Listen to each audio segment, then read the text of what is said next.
Hello Internet, so nice to see you! There are many things that distinguish a beginner guitar player from an advanced or a professional guitar player. And today I want to focus on one of them. I want to focus on what I call the missing movement. This happens very often when I see a beginner guitar player improvise or play a lead, play a solo, and they are typically avoiding this movement like the plague because they don't know how to do it. And I understand it's not an easy movement, I'm not faulting anybody for trying to avoid that, but it's a movement you need to learn.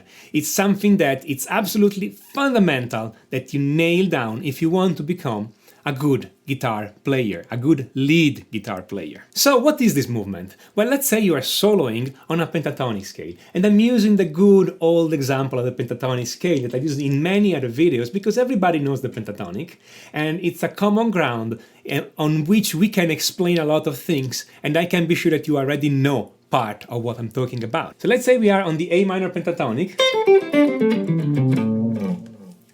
and that I want to play this G note here, 4th string, 5th fret, and then the next note I want to play is the C note on the 3rd string, 5th fret, so it's the same fret but two different strings.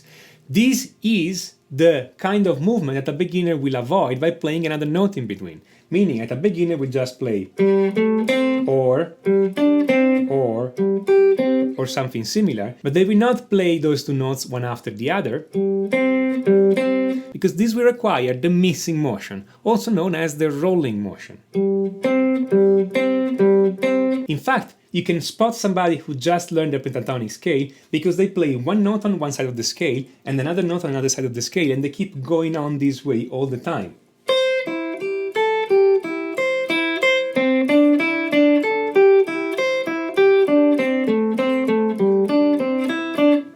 One note here, one note there, one note here, one note there. While you can spot a more advanced player because they play two or more notes on the same side of the scale.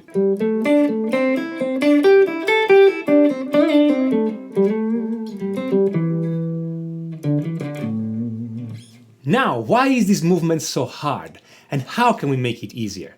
Well, let's first see what this movement is not. If you want to play those two notes, this G here and this C here, the wrong way to play them would be to do this. Play the G, lift your finger, put it down on the C, and play the C. So don't do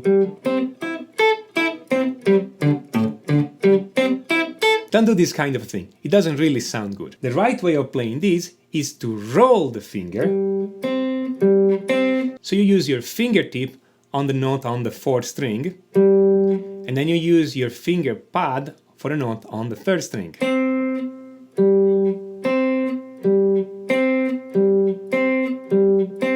A very important feature of this movement is that when you play the second note, you mute the first note. What do I mean with that? I'm playing this note here, which is the G on the 4th string, and while I'm playing this note G, the C note on the 3rd string is muted. So if I pick the 3rd and the 4th string at the same time,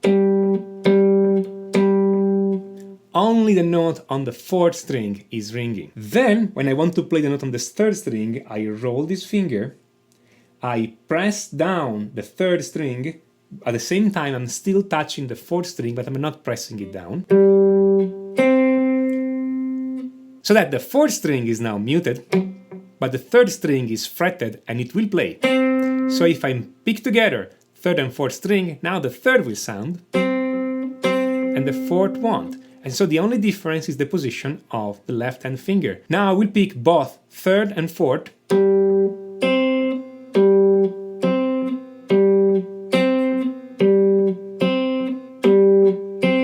The only thing that changes is the position of my index finger here. Here I'm fretting only the 4th string and muting the 3rd. Here I'm fretting only the 3rd string and muting the 4th.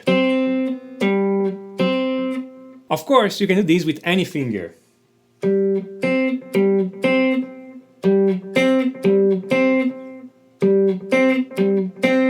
Now here are a few exercises you want to play to learn this motion and get out of the idea of playing one note on one side and one note of the other side of the pentatonic all the time. Exercise 1.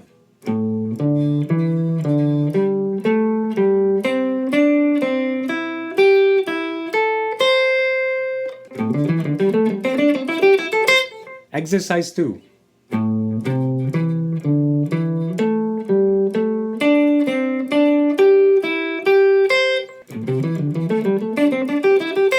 Exercise 3 is like exercise 1 in reverse.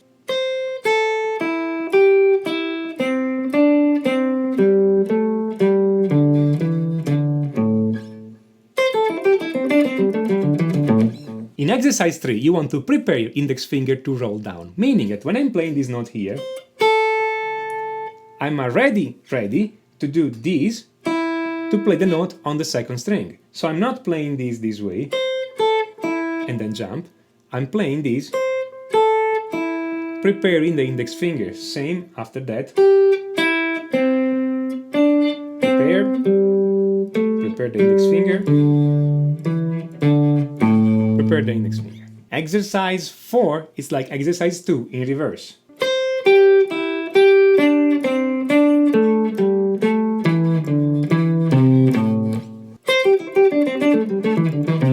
In exercise 4, like in exercise 3, you want to prepare your finger to roll down. Here, then here, then here. Now, if you want to know more about pentatonic scales, and also see more of exercises like this one that help you becoming more versatile and more agile when you play pentatonic scales, which also help you become more creative when you use pentatonic scales, because after all, if you cannot play this motion, you're never going to use it, and your creativity is much restricted because you cannot physically play it. So if you want to know much more about that, I suggest you have a look at this course on scales for blues guitar. Of course, we cover much more than blues here. Everything we do here will work in rock, in pop, in metal, in jazz, and we also see more than the standard pentatonic major and pentatonic minor scale. We see dominant pentatonics, we see altered pentatonics, and we see how they can be applied in different kinds of chord progression. This is a course that will help you master the pentatonic scale and its application. And given that practically 90% of guitar solo are pentatonic scales, I really warmly suggest you check it out. If you like this video, smash on that like button and then click on the subscribe button and then share this video on Facebook or on any other social media you may be on. This is Tommaso Zilli of musicallyforguitar.com, and until next time, enjoy!